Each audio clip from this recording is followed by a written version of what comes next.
Good evening, ladies and gentlemen. It is 6 p.m. or shortly thereafter. We're meeting in the lower, meeting of the select board. We're meeting in the lower theater. There is a Zoom link attached to the agenda, or you can call in. There's a phone number also on there. That being said, do the start the meeting and call the meeting to order. First item of business is to approve the amended minutes of August 23, 2022. I don't think they're amended. I think those are the ones we just got. So does anybody have a chance to read the minutes? Okay. I move that we approve the minutes of August 23. Second that. You have a second? Okay, motion's been made and seconded to approve the minutes of August 23rd. Any corrections, deletions, omissions? I have a couple of them on the Route 121 bridge update. I'm not sure which this is, but it says they took a 14-foot core and the material disintegrated. I think it could be a 14-inch core. And down there, it's repaired gears. I think they're supposed to be piers. That's the piers that they were talking about, filling with concrete or something there. So those two that I could see in there are the only ones I noticed. Anyone else? All those in favor of accepting the minutes to corrected minutes with the two corrections for the minutes of August 23rd, let's say aye. Aye. All those opposed, nay. Motion carries. Minutes. Okay. Additions to the agenda for routine administrative matters and pressing matters that will require ratification at a future meeting. I have none. Nothing. Anybody else? Moving right along. Public comment on items not on the agenda, 3 minutes per person. I believe we have a group from the hospital over here for the Greater Falls area of services. That's what this group is over here, I believe. So there's no comment, and you're on the agenda, so you'll be coming up. Manager report, Scott. A couple items, just as Peter had mentioned, I did get a follow-up email, which I shared with the council on the board on the 121 bridge project. So it seems like we're back to square one based on our conversations with the Vermont engineers. So it appears that we're going to go back to do a full redesign at this point. Probably our next logical thing to do would be to talk to Westminster again as they start to scope this project and ask them if they can design into the project this time the 4-foot separated pedestrian or bicycle path on the new bridge, since they're going to have to redesign the entire bridge at this point anyway. And do it in a formal way. I think it might even make sense. Maybe the bike ped folks could do something to the board in a formal way, and then the board could do something to the Westminster board, so that when they have their scoping meeting, we can try to address it, as opposed to the last time we were told it's too late, and we can't do this, and we can't do that. And we're basically back to square one here. So I'd be glad to bring it to the bike ped committee at our next meeting. I think that's probably a good path for this. We got a mention of maybe they might want to patch that joint on the lower side of the bridge there. Every time we go over it, keeps flapping and banging. This may come loose. I don't know why they haven't patched it yet, but Yeah, I'll ask them about that should be, too. you just mentioned it to them. Yeah. So, but It is their responsibility to maintain that until they do the bridge anyway. So. it does put you out a significant amount of time now for this new project. Right. Probably 18 to 24 months, to be real honest with you. So Okay. the if you drive, you'll notice down there the Central Elementary School, we're finishing installing the rapid flashing beacons at the corner. So there'll be one set. The school board bought the 2 beacons. We're doing the installation and working with the electrician to get them wired. They didn't quite finish last week. We were hoping they were going to come today, and then the rain came, so I don't think they finished today. But they should be up and operational this week. Will those sense a pedestrian? Well, what you'll have to, you'll have to push a button in order for it to engage. But you've seen it before at other places, and it's hard to miss if you're driving down the road. You know, I hear all the time people complain they don't see a stop sign, which is hard for me to fathom, but okay. You can't miss this. If you miss this, then you probably shouldn't be driving the vehicle. So it should improve that intersection and make, I think, things visually much safer. and we'll see how it goes. We still have the engineering grant out, and Gary's been working with our, trying to come up with consultants to do the entire area redesign and look at pedestrian and safety improvements for all of those School Street in and around that whole area. So when that comes back, we'll certainly let you know. So it's an ongoing process, but this should help that intersection significantly. And then the weather impacted our chip sealing. We had hoped to get a good chunk of it done today and finish up this week. Now the chip seal folks are another day behind, which probably means we won't see them until either late this week or early next week to try to finish up that portion of Pleasant Valley Road. But so far, so good. And we did today put the portable speed sign up. So we'll start taking data and seeing how it impacts speeds, because people love it when their road gets paved and then they complain that cars are going too fast. So it's like a catch-22. So we'll get some data for you on that and see how it's impacted. Yes. Question. Speaking of that intersection, has there been any further developments with the group that was going to build the community garden? We've had talks through the summer. They had sent out, been working with UConn, doing some soil testing and some updates on trying to come up with a final design. So they haven't been able to get to that point yet. So we have not gotten into the lease discussions very in depth.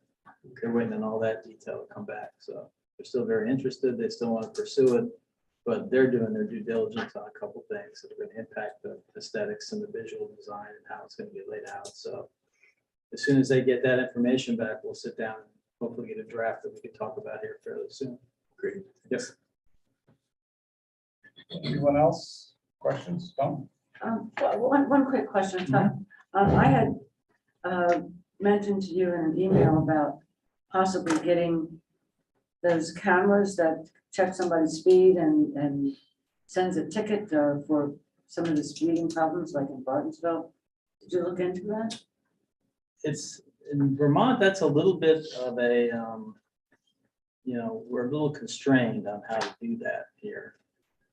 And I don't think our legislature has been real aggressive in supporting those in terms of you have to get a specific grant in order to be able to authorize the tickets by mail. And my understanding of it is you have to go back and basically ask for special legislation to get that accomplished. Really? So Special legislation for each location, you might want to. for red light cameras or speed cameras or Yeah. anything that does remote ticketing where it's not done, directly through the police. I've never seen one of them on Right. camera, ticket camera things. Anyone else? I've never seen them for speed, take the thing, the only one I've seen is that, on the toll booths or something like where they take a picture, you don't have an easy pass or something Yeah. like that, but other than that, I've seen cameras on the posts. I mean, we had one at the bridge over here. Actually, old Dock Bridge, but I think they were just monitoring traffic conditions, not Right. ticketing anybody, so. That's too bad. So it's going to be, right. I think it's going to be a process if that's going to be reality in Vermont. I think it disturbs some people. So, and there's been mixed results. Some places that have done it, have found that it really generates a lot of ill will, and they're not so sure it really helps in the long run for the actual speed enforcement. So it's a double-edged sword with that one. That's it. All right, let's go down to the first item, where we're acting as the Board of Liquor Commissioners for the first class liquor license for Laszlo's Pizza Palace. There's a application in your packet. Pretty complete to me. Nothing missing off it. And this is just a renewal, right? Yes. So take a motion to approve the first class liquor license for Laszlo's Pizza Palace. So moved. There's a second. Second. Motion made and seconded to approve a first class liquor license for Laszlo's Pizza Palace. Sue, do you have any comments or anything? No? No, all set, thanks. Okay, we have the original right here. All those in favor would say aye. Hi. Aye. All those opposed, nay. Motion carries. It's coming around for signatures. Go right to Scott after it's done. Okay, next item on the agenda is the VCTP hearing for a planning grant for the railroad station. Gary, you got that one? Can you announce opening a public hearing for this grant number? Okay, we're now in the open hearing session for grant number 07110-PG 2022 Rockingham -03. Hi, so this is the Vermont Community Development Program, which offers block grants. And this particular one is a planning grant for the train station project. And after acquisition of the station, the town will create construction documents and a request for proposals to do the work that's been planned in rough form through the feasibility study. And there's about $250,000. It's 10% of the hard costs of construction, which are $2.5 million. So that's remediation of contamination, brick repair, repair to bulkhead foundations, restoring all of the windows as maintaining their historic character, but repairing the sashes and the wood doors. And so what this grant, what the $250,000 provides is the request for proposals, construction and RFP management to get that work implemented. And the budget for that program has $60,000 coming from the Vermont Community Development Program, $6,000 coming from municipal funds, which you folks approved on August 9th in a municipal resolution. And then $184,000 from CRISI grant, which is Consolidated Rail Infrastructure Safety and Improvement, that will come through VTrans with the town as a sub-grant. And the applications that you have includes the narrative. So for these grants, the state wants to see what's the need. How the block grants are for to help low income. We have a area-wide benefit where for block grants, 64.9% low and moderate income. The benefit is assumed rather than having to be recorded with the income verification of users. And so they asked to describe what you're doing, which is the description that's on page 1 and some photos of the deterioration, the canopies that are going to be restored, and some photos from our early 1900s. And I think they were taken down in like 1966, maybe. And so those will be restored also. And then there's the description of need, which I was starting to get into with the 64.9% low income. So this describes how we determined the need for improving the station. And it's a combination of the low income population, the Vermont long-term rail plan to increase passenger rail through Bellows Falls with an additional round trip that extends to Montreal, but similar to the existing route. So there'll be those 2 round trip routes, and then extending a Valley Flyer, which goes from New Haven to Greenfield. That'll be extended to go to White River Junction. So there'll be 3 round trips a day through Bellows Falls. And so the need is determined by, we have a stop on the Amtrak line. We have increased service and ridership, and we have a need for increased economic activity to help the prosperity of the low-income population in Bellows Falls. And we have a station that's kind of dilapidated, not necessarily safe or attractive. Not attractive because of the dilapidation, and not safe because of the lead and asbestos. So that's the need that we identified, and how this project will meet the need is by making it safe, remediating lead and asbestos, making it attractive by repairing the dilapidated brick, And of course, the window and canopy restoration. And additionally, there's some ADA requirements that aren't met by a lot of these historic Vermont stations, and the Department of Justice has required Amtrak and VTrans to get all of those up to code. So we have an opportunity to work with those organizations and get some cost efficiencies by sharing overlapped work and combined mobilization. And so we are taking advantage of, we're working to coordinate, take advantage of that opportunity. And that's the basic nut of it. Some of the things that they care about is what's the other funding? What other approaches have you looked at? And so, for instance, private ownership for the station, not a good option. The last people that were looking to buy it wanted to turn it into housing. They wanted to live near in a historic brick building near the railroad tracks. And we want to make sure that it stays in public transit. The Amtrak coming through 3 times a day is beneficial to our community, to our economic activity, prosperity, and for residents to use for to visit north or south. And other funding opportunities. So we've applied to the NBRC, which we did not get. That was $350,000 towards some of the restoration and some of the purchase. We applied for a USDA Community Facilities Grant, which we haven't heard from. We applied for Downtown Transportation Fund for $200,000, which we were awarded. And of course, town voters approved $75,000 towards the acquisition at town meeting.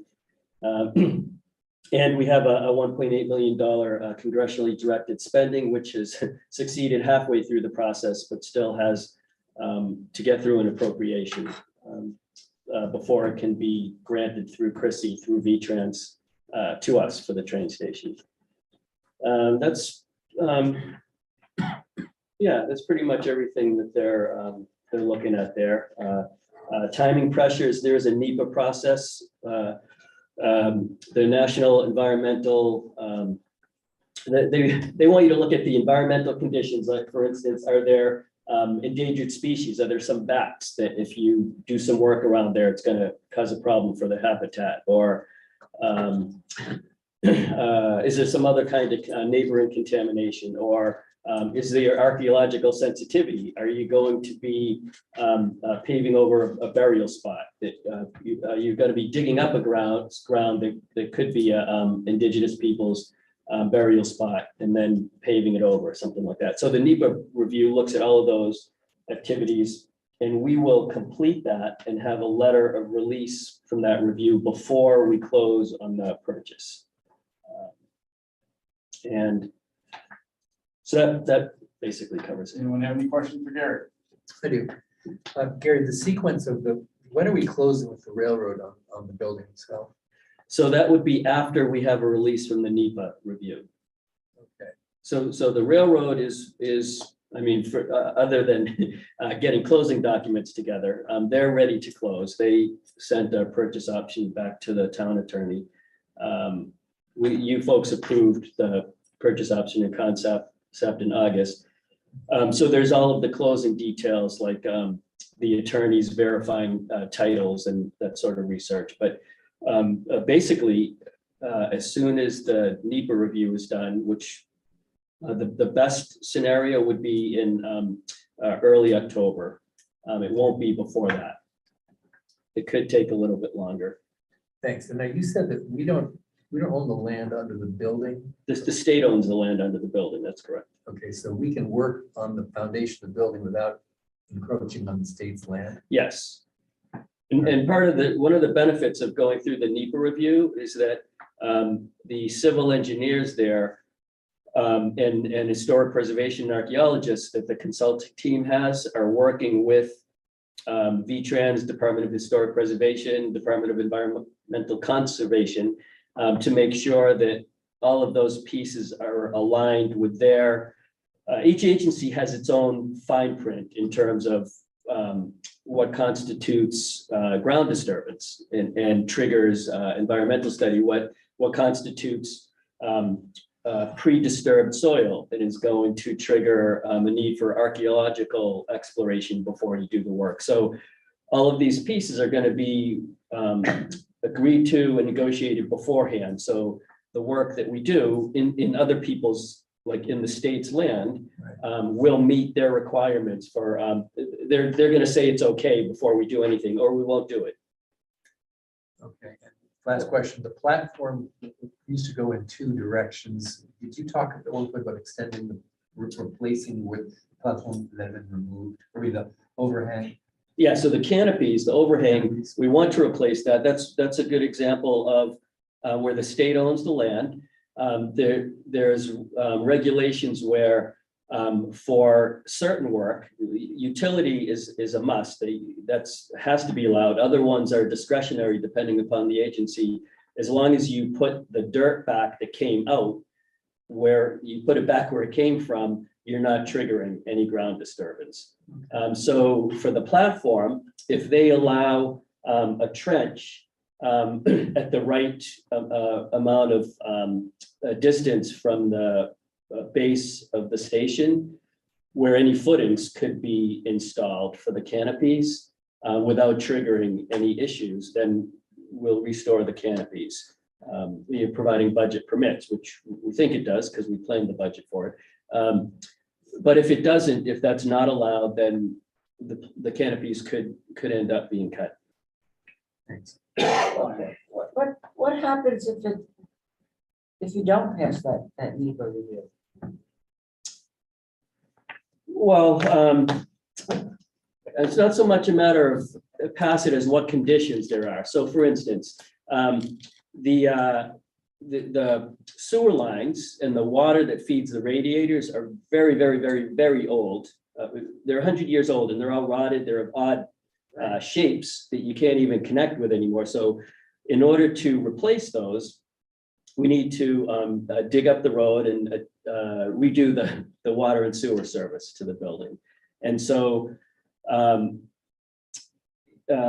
part of that, how that's done, the NEPA review, they won't say you can't do it, but they could say, well, if you dig past the sidewalk, you're going to have to have some archaeological study, or probably they won't because utilities get a pass anyway, but that's the type of thing where they could put conditions on you, but they don't fail you. So for instance, if it, a recent one with up at in the industrial park with some stormwater damage, there had been endangered bat species, and so you could not cut any trees down after, it might have been like April 15th or April 1st. There was some date in which the condition from the NEPA review was you could not cut any trees from X date to Y date.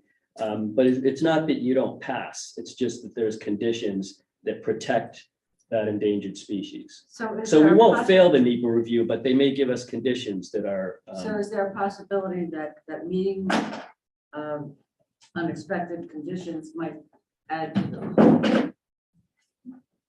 That's always a possibility, yes.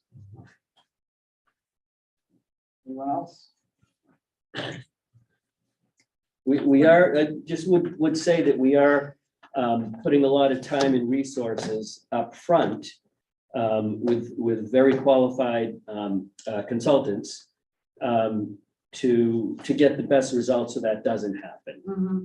But before we do anything, we're putting the time and energy in now. And it's a lot, and it's a lot cheaper than running into problems later. Right, yeah, Yes. exactly. So we are doing everything we can to avoid that. Great, thanks. Good job. Yeah, great work there. Okay. We'll Any close that comments from the hearing. public? Close that hearing and open up the next hearing for grant number 07110-IG-2022 Rockingham-06. So that is the Greater Rockingham Area Services Boiler Replacement Project. Back in 2020, we hired let me backtrack a little bit. Greater Rocky Area Services is a nonprofit organization that manages the buildings and grounds at One Hospital Court, what everybody knows as the health center. We don't provide the healthcare, but we provide the space for the healthcare to happen. We were noticing that our operating budget was getting increasingly higher and higher and higher with the cost of fuel and the cost of maintaining all of our mechanical equipment.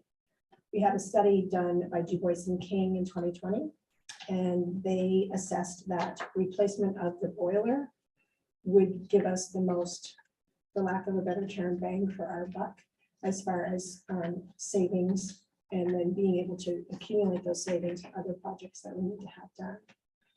So the biomass project, the scope of the work for the biomass project includes project management. It includes light remodel and demolition and light remodel of the boiler room, the installation of a Schmid biomass boiler with a propane backup, an external wood chip silo, and then all of the connecting to our systems, a control system. Total cost of the project is $1,870,850. That's a big sum of money to get a budget for. So we started looking around, and funding that we've received so far is we have received we will be receiving $817,908 from Northern Borders, and that's an implementation grant. We have received $60,000 from Wyndham Woodheat. We'll be receiving $72,000 from Vermont Capital Investment Program. We are hoping to ask the town for $28,000 as part of the town ARPA public process. We'll be looking for a USDA grant of $250,000. We've received $50,000 from Efficiency Vermont incentives. And then the remainder of the budget, which is almost just a little under $100,000, about $97,942, will be from GRAS fundraising efforts. We're here tonight to ask for your partnership with the Community Development Block Grant. Basically, we would be the pass-through recipient. A lot of the qualifications that Gary mentioned are the same qualifications that we have. There's an area-wide need. We have a very low to moderate income local economy. Having providing health care for those folks is a big plus in this community. Within the health center complex, you have primary care, pediatric care, psychiatric care, dental health, mental health. We have a fitness center. We host Fact TV. So we're pretty much a hub of local healthcare, easily accessible to the community. We're on the Mover bus line. We're within walking for a lot of folks. Springfield Hospital back in, I think, early 2000s did a community assessment need. And what rose to the top in that community assessment need, when asked the question, what is the one thing that is needed in a vital community? And they said healthcare, access to healthcare. So we provide that for this community, and we have since 1912. This project will allow us to remain sustainable for many years. We'll reduce our operating costs by $55,000 because we'll be moving away from oil and moving to wood chips. Wood chips are a stable commodity. We can better budget and know what we're going to spend in any given year. With the cost of oil, it fluctuates and it makes it very hard to budget. We will be reducing our emissions into the air, the carbon emissions, by about 702%. So we'll be helping the greenhouse gas lowering in Vermont. I'm not as polished as you, Gary. I think, we've also, for funding, we've also, in addition to the funding that we've asked for and that we've received, we did explore other funding sources. We did reach out to Bernie Sanders, earmark, the congressional direct spending, and that we did not receive that. We reached out to Preservation Vermont, or community fund preservation Vermont. We didn't qualify for that.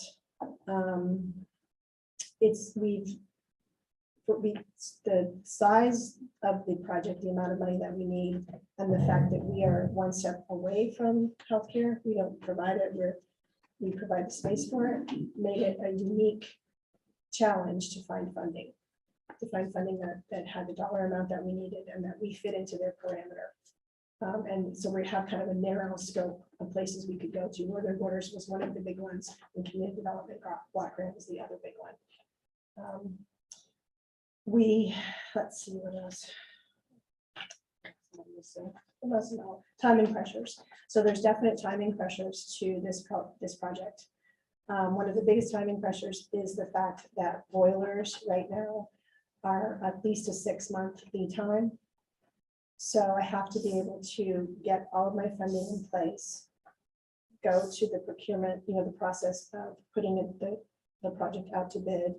And then once I find the company I'm working with, they would then order the boiler. We can only do the project obviously in the non-heating months. So in a good year, we have a window of May to October. In a cooler year, we might have June to September. So those are the constraints that I'm working with. That's why I'm trying to get the funding organized as quickly as we can to be able to order the boiler by the end of this year to have it available for us next spring. So that we can do the project next year. And then by 2024, we would be using the boilers, the new wood heat boilers by that, well, the end of 23 and into 24 heating season. Okay, anyone have any questions? Yeah. So does Springfield Hospital, they run the clinic? They are one of our, they lease the space from us and they run the clinic. Okay, does their financial instability threaten your operation at all? It does. But so it becomes a catch-22 if we say that Springfield Hospital were to pull their operations and we hadn't done anything to the business, to the building, we wouldn't look good to new renters. If we upgrade the building and get the building a new boiler system, we're also looking at possibly a solar project.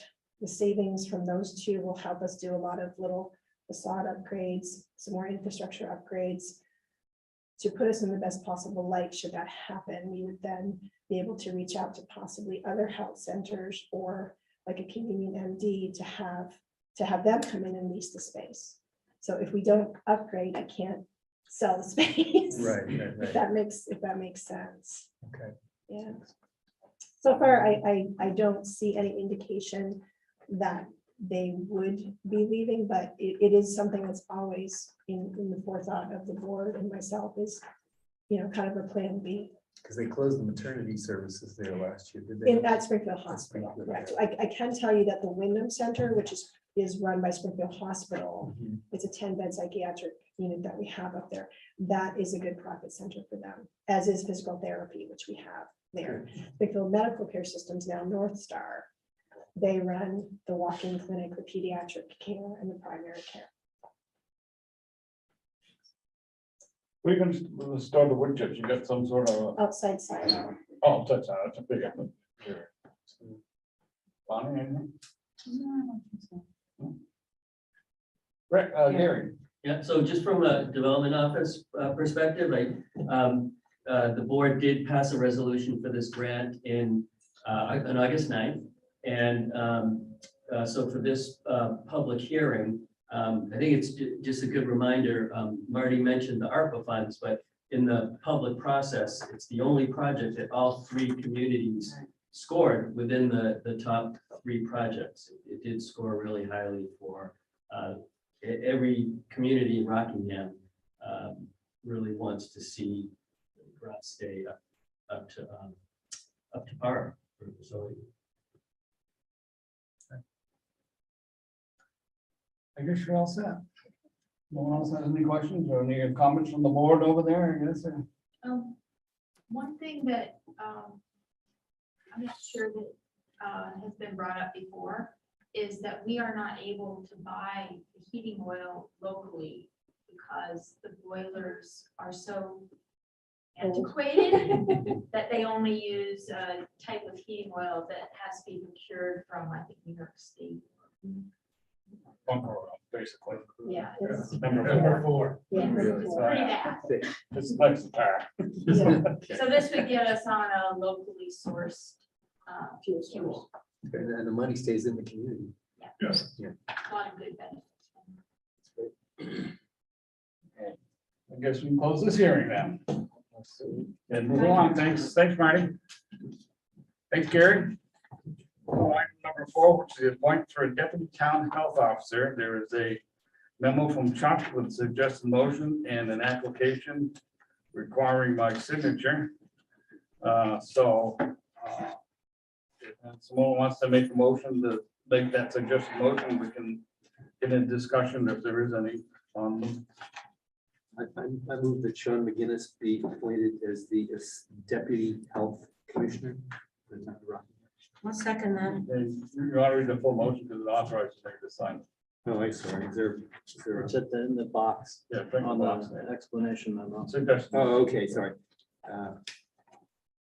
Oops, I got the wrong document here. Okay, recommend Sean McGinnis to a 3-year term as Rockingham Deputy Health Officer and have the Chair of the Select Board, Peter Golick, sign the Vermont Department of Health recommendation form. Is there a second? I'll second. Okay, any questions? Pretty straightforward. Sean's already done the health officer for a while. It's just a hurry up because we couldn't get anybody else to do it, I guess. Was Chuck the health officer? Yes. In the interim? Not the interim. He is the health Yes, officer. he is. He's a Sorry. We'll continue to be. Right, okay. So this provides backup? Yeah, basically, yeah. If he's not available, then Sean will do the inspections or whatever. All right, and a piece of Sean's salary will be paid for by the town now? Is that was the proposal said? There is money in the budget already to support this, so it sort of goes towards that. Okay. I mean, most of the time, Sean, to be honest with you, Sean goes on most of these inspections that Chuck goes on because most of the time there's a fire component to what they're trying to also remedy. So, All right, so, yeah. all right. If you look at the form, it says it's a reappointment, so, Okay, yes. so Oh, yeah. he's done there. So, Okay. no further questions? All those in favor of the motion would say aye. Aye. All those opposed, Aye. nay. Motion carries, and I will sign. And we'll move on to planning commission appointments. There's, in your packet, there's a notice from Chuck about a couple of people. Deb Wright wants to be reappointed, and I believe a Mary Wallace, who comes from Saxon River, I was told, that is a student person there that's on the, that will be learning as time goes along from the board, so we will need 2 motions as they are suggested there, so. I move we appoint Deb Wright to the Rockingham Planning Commission starting September 1st, 2022, for a 3-year planning commission term. I second that motion. Okay, Jim's just a reappointment, so it shouldn't be anything too serious there. The motion's been made and seconded to appoint Deb Wright to the planning commission for a 3-year planning term, September 1st, 2022 to 2025. All those in favor would say aye. Aye. Aye. Aye. All those opposed, nay. Motion carries, and somebody wants to make the second. I move we appoint Mary Wallace to the Rockingham Planning Commission starting September 1st, 2022 for a 1-year planning commission term. Is there a second? I'll second that. Okay, motion's been made and seconded to appoint Mary Wallace to the Rockingham Planning Commission starting September 1st to fill a 1-year planning commission term.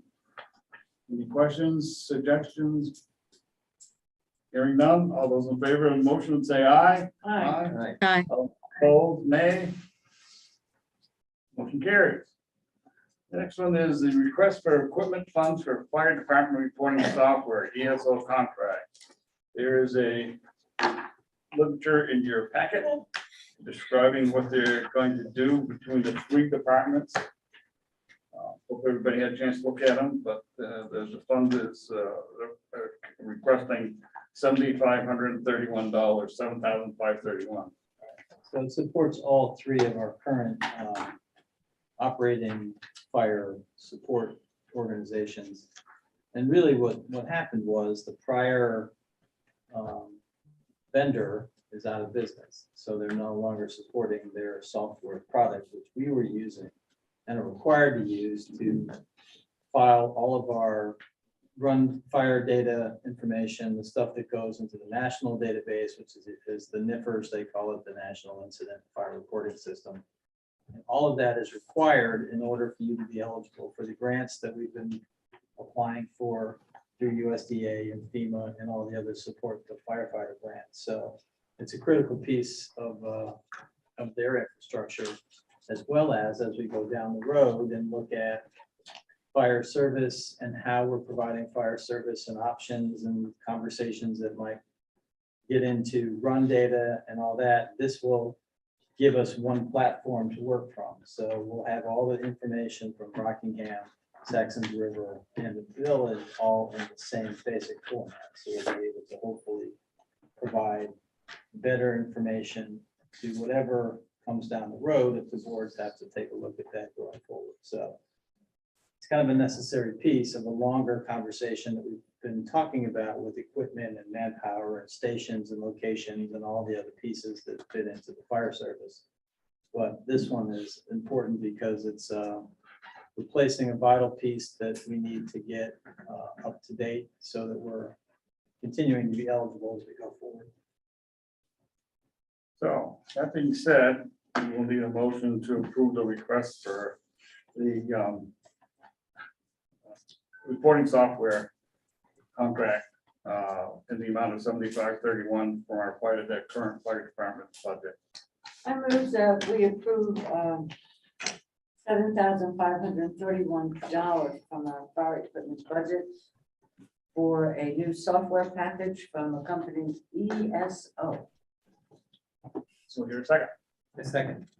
Motion made and seconded to approve the request for $7,531 for reporting software on the ESO contract. Any questions?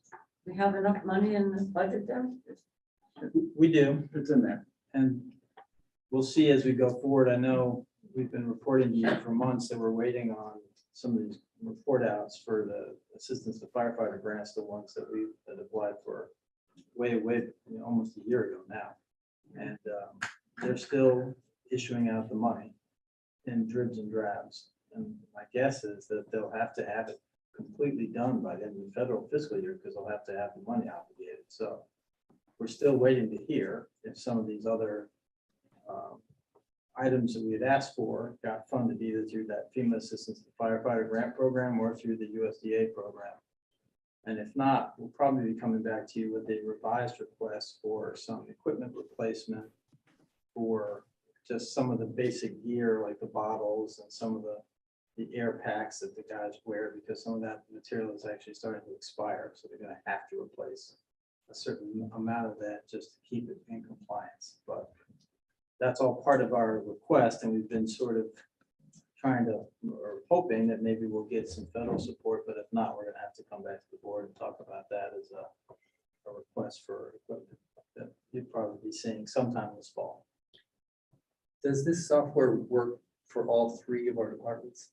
It does, and it also will give them the same training, so they'll all have the same implementation training. It also works with dispatch, because Keen does our computer-aided dispatch, so they'll also then be able to interface with the data.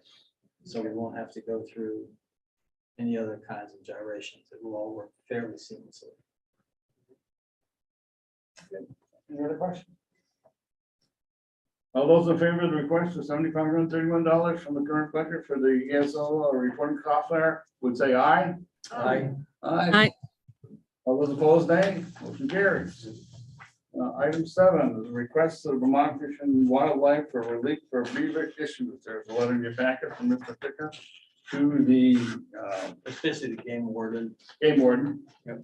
And according to what I've been told, Glenn from the highway department has been in contact with this gentleman, and they're trying to work something out, but in order to continue, they needed a letter from the town to say to go ahead. So that's what this letter's for. What do they want to do? Shoot the beaver? Well, that'll be the last resort. If they have to, they will, if it's continuing to create enough a damage there where it's going to threaten the road or threaten the other pieces that because of the damming that they keep doing, it's starting to undermine areas and create real hazards. So there's a concern. We've put a beaver deceiver that we have built and put it at Cambridgeport Road rather, and it is still experiencing significant flooding and issues because the beavers have just basically clogged it up. As soon as we clean it out. they So come back. how does it, what do they do? How do they clog it? Can you describe? You know, So they basically, we put together a system so that it's a larger sort of graded system. So the beavers just fill it up with sticks and mud and anything else that they can, and then they get it to where the water starts to pond. So, I've got, you guys thought, I sent out, right, so the Skip Lyle guy in Grafton is the sort of the national and international expert on this problem, these kinds of things, and he's employed by towns and parks, and land trusts, and all kinds of people to solve these exact problems, and I sent the idea to him, and I got a letter back from him, which I would just like to read to you guys, not that long on this issue. not one for you. Yeah. Eric, okay, this is my reaction with respect to that proposal. I haven't seen the sites, but there's a 99% chance I can solve these conflicts economically and non-lethally for many decades. To date, though, I've not been consulted. My company has ended these types of conflicts at thousands of sites around the world for over 20 years, and he talks about the flow device. Conflicts occur where roads transect or near low grading areas or small streams. This tiny percentage of the landscape is beaver damming habitat. It will always attract new beavers, particularly if the resident beavers are killed.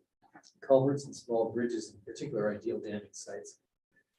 When in these areas, they are beaver magnets. Therefore, a kill-based defense just guarantees you will never solve the problem. The endless cycle of killing, cleaning culverts, and repairing damaged infrastructure is very inefficient, ultimately extremely expensive. Furthermore, by adopting a policy of essentially extirpating beavers from local ecosystems, we lose a lot of other types of value to the community. Dams decay or are not built in the absence of beavers. By contrast, if conflict points are eliminated with high-quality flow devices, and beavers do not have to be killed, fantastic non-threatening wetlands persist or often created nearby. These have enormous ecological value for most of our game animals and thousands of non-game species. For example, the federal government pays up to $500,000 per acre for man-made wetlands, which are far poorer than the all-natural beaver-created variants. And there are a lot of benefits that he goes on about. For many reasons, best to solve the problem with beavers for once and for all. The only way to do this is with a high-quality flow device. They represent a great opportunity to both save a lot of taxpayer money while also improving the town's wildlife habitat. I would be glad to help Rockingham do this.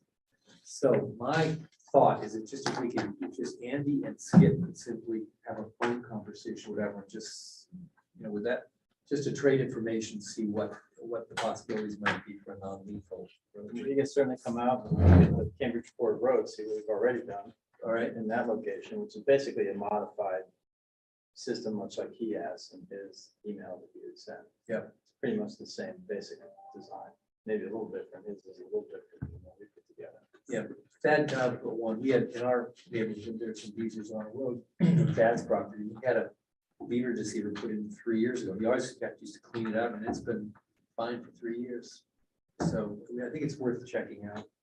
Just to have a conversation is all I'm asking. I would suggest that Scott be involved, not just Andy and Skip. Okay. I mean, We'll give him a Yeah, I call. mean, maybe you can explain to you why what you built was inferior to what he would propose, maybe there's a There's a lot to it. there's a little flaw in the beaver deceiver kind of thing that you had there. So, yeah, Very give him a- possible. Sure, we'll give him a call. All right, Come out. I think it. You you'll have to- call, you give him a call. No, I'll give him a call. Great. I've got his stuff, contact information. He's a really good guy. Right. So, okay, thanks. That's great. Great. So that's the process we'll follow and get this letter to the thing and they can work the details out. Yeah. But basically all this letter mentions it, they'll try to Yep. relieve. Peter, can I just ask one question? Have you contacted the railroad about the Lower Bartonsville culvert? Because that was getting bad. I'm assuming after this last rain, it's even worse. They have to clean it out because it's their culvert, but has anybody reached out to them to do it yet again? I'll check with Andy. I know he's in touch with them periodically, but I'll see if he's done it after this rain specifically. Okay. Yeah, thanks. All right, we all set with that one? And let's go to the last item, which will be the RLF collateral subordination request, which is in your packet. I did talk to Gary a little bit about it. Maybe he can explain if anybody's got any questions. He's still here. He didn't fall asleep on us, so. So basically, the Twin Falls Training Center, the two principals did a great job getting some business consulting. We'll go around here. So you have to, having some consultants work with them on the business plan and financials, cash flows, setting them up for long-term success. And that included having, I think, 6 months reserve funds. So they have a week period of classes. There's a shutdown for a couple of months, like what happened with COVID. They have reserves to continue to pay the loans, like to the town revolving loan fund. So, so in order to have that reserve, most of the Vermont State Employees Credit Union loan for $40,000 is going to go towards those operating reserves. There will be some of it that goes towards improved lighting, some of the fit up, and some equipment, but the majority of the funds will be those operating reserves. And the rules of that, they're underwritten by the Small Business Administration, who are also fairly rigorous in evaluating an organization's capability to run a good business and stay as a going concern.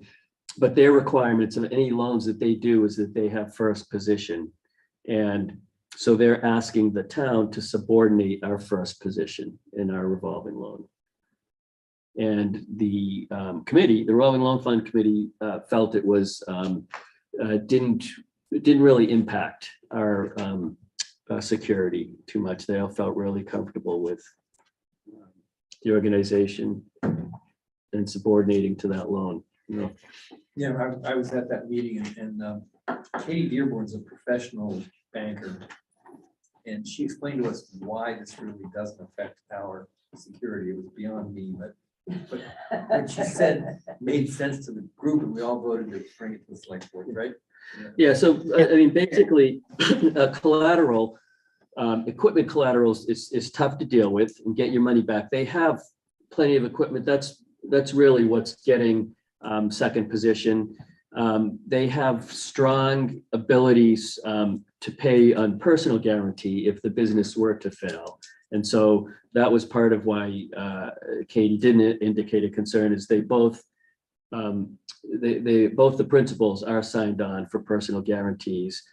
And they're also, they talked about some long-term work with the Employees Credit Union in terms of between 2 and 3 years, consolidating the loans with either the SESQ or the town being the owner of the consolidated loans. Either organization would probably be happy with it. And yeah, from the bank's perspective, they were comfortable with those. So the funds are coming from Vescu, not from our. No more money from the yes. That's a confusing product. Yeah. You and I talked about earlier, so just so Yeah. everybody's clear on So that. so the town is not loaning any more funds. They're borrowing money from another lender who's asking us to be in second position to subordinate our loan. And the business is off to a very good start. Yeah, they have a pretty picture in the paper, I saw that. Yeah, That's on what they set up Facebook was and they're getting good enrollments. So, And this was part of their business plan and their initial conversations with the RLF, as well as sort of their entire presentation to get this additional funding. It just, I think it's important to bring it back to this board because it is putting us in a subordinate position for credit. And I just want to make sure the board's fully informed that if there's a concern or question, obviously, then we'll have to go back. But I just felt it was important enough that we do this and make sure that we're all on the same page. so the item in quotations here, town subordinates, et cetera, is a motion you. prefer? Yes, yeah. Okay, so someone wants to read that motion on the, yeah, it says the town subordinates of Vermont. Oh, State. yeah, I move that the town subordinates to the Vermont State Employees Credit Union, VSECU loan backed by the U.S. Small Business Administration. I'll second that. Motion's made and seconded to approve the subordination to the loan for VFSQ for $40,000 for the Twin States Twin Falls Training Center.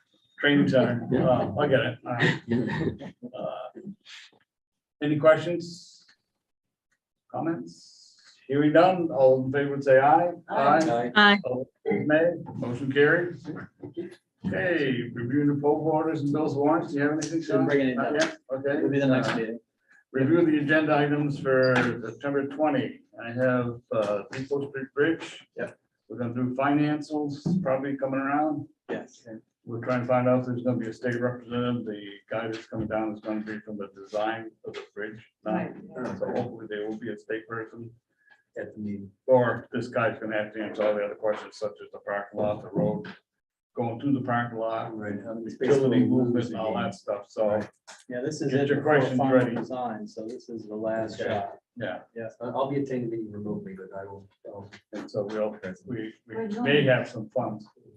We may have some, cost estimates too at that point. So we don't know what that final bill may or may be. So at that point, I'm thinking, I guess, I don't know, maybe are they gonna approach that subject or? I imagine he'll have an updated estimate. Yeah. Engineer's estimate, which I don't think will go down. Right, as we've all seen, but Will we have that in hard copy, do you think? I'm hoping so. He's done it before where he's given it to Yeah, me. okay, beforehand, yeah, so we I'm- just I've handy been if we're asking him. We did, we have it Right. in hard copy. Yeah. So, have I seen guys surveying out there a few months ago where were there people from the state scoping out the location? We've been doing some borings, we've been doing some other preliminary work out there, so they might have done some right of way as part of that too. But you probably saw the boring guys out there. Is there anything else on there we're gonna discuss? Well, we have the cemetery yeah, committee cemetery. charge that we were going to bring on. BDCC had asked to come and do a presentation, so we'll have them on as well, which is just a presentation. And I believe we still have a follow-up item for Bonnie on the discussion of the swap shop. If we don't want to do it then, we can move it to the next meeting. It just depends. It's going to be a long meeting. It's gonna be a long meeting because of, that guy. Right. You want to move it? It's just that we have my October, people it's are going to be first week, sitting probably for an first hour for Tuesday the of bridge October, discussion so. and then, Why don't we move it to I think it makes sense to move to October. There'll be a lot of people, a lot of opinions. I just think it would get more attention, I think, otherwise. I'd Yeah, have a I hard think time so to get to too. it. I think we need to have some public Okay. here for that one. I believe. So if that's all right, then I'll push it to that October meeting. We can let them know that. Just so. Yeah. All right, so if anybody else has anything else, they can, hey, Scott, you and I gonna, you've got some, charges or some simple, thing for the cemetery committee you said you're gonna Yes, get I'll- around. I'll- So, Do a draft. we'll get something out and get, because we need to get them in charge of what they're supposed to be doing. what Yeah. they aren't And you gonna have to do, et then, cetera, et after cetera, that, et do the cetera. appointments. So We don't even breaking gravestones and all this, that and stuff, so. Okay, agenda review items for the joint board, which is the September 27th. We will have to appoint a union negotiations representative for that. That's coming up, and we need to let the union know that we are going forward by October 1st. So we need to get somebody. Yeah. It's easy we do it, the joint board will be the trustees and the select board, and we can appoint somebody from each one. There's a proposal from the bike pedestrian committee to paint the sidewalk, to indicate where the sidewalk is from the Legion forward to It the. used to be painted at one time, I think, Scott and I talked about that. It used to have these white lines, or I thought they put stripes there at one point. Yeah, Instead of a solid color, but yeah, right now it's kind of funky and cars swing out over it. I think we decided to just be safer for pedestrians that wouldn't Yeah. cost a lot of money, but that's something that affects the village and the Yeah. town, so. because the raised sidewalk there would probably not work very well. No. Only because of drainage and plowing and everything else, and you gotta go up so much, basically, it's a speed bump, and then you'd have puddles, you'd have a lake in there, once water can't get out, so it's gonna, Exactly. so I think that was a, painted solution seems to be simple and we'll just make it clear where the cars go, where the people go. Mhm. all right, We'll have an update on our tax sale yeah, process. we'll probably be doing the DEI thing, Draft of we've got a simple declaration. one drawn up, and we'll get that in the packet. Yeah. Diversity, equity, inclusion. Right, so you can, You can bring it up to the select board, if the joint board, but both boards will have to adopt it or if or not adopt it. My suggestion is we just go ahead because it does have a bearing on some grant applications. If you don't have that in there, Okay. you may not be able to apply for grants, so we don't want to hold that process up, I'll tell you. So if the select board passes it, that's fine. Trustees don't want to pass it, that's their problem. Selectmen group has already passed one up there. So. Okay. So it's just up to us. Each board has to adopt one or doesn't have to. Yeah, adopt there's not specific language, so we made up some, after the last conversation, we made some minor, just some changes in formatting and see if the boards are in agreement. Did that FEMA money ever come? No, we have been contacting the state. We finally got a hold of a person in Boston and sent her all this information. And then Gary ended up having to send some information back on Friday for stuff that we had submitted, I don't know, 3.5 months ago. I mean, it's a little bit ridiculous at times. FEMA is very slow there, I can tell you that. So, How long? It's been about a year now? well, it's been, since we got the final approvals with the numbers and I sent the stuff back to them, it was May. When I reported out to you guys, it was early May. And they've had it since then. Why this got held up? And then this person in Boston never emailed anybody, just sat on it. Didn't say anything, didn't do anything, kept emailing people all over the state. Finally got a hold of this person and they said, oh, I'm waiting on this form. Oh, it's $350,000, right? 600,000. Oh, my God. I say, when Irene came through, I don't know what's handling a lot of that. That's been almost 2.5 years since that, before we finally got it all out. It's just a little frustrating. It is, it's crazy. It's a paper chase. You know, you get handed off to various people and various agencies. It's really frustrating. But I think we're fully submitted, so now, at least for that person, until somebody else. So some other bureaucrat So I guess we're in Boston. Eventually we gotta get to Washington. Someone's gonna write a check at some point. got a 400 miles to We've go. gone through Vermont, we're in Boston. Now, God forbid, if we get to Washington, we might have a shot to get some money. Jeez. I mean, that's. absurd. Okay, other business, Sue, you have anything? So you can leave if you want. I'm all set. Thank you very much. Because there's no need for an executive session anyway, so the next thing would be to adjourn. Rick, I move that we adjourn. Bonner, you have any other business? No, and I second his motion. Okay. Motion was made and seconded to adjourn. All those in favor say aye. Aye. We're out of here, folks. Thank you. We're gonna have a nice fast meeting. Bye, Bye. y'all.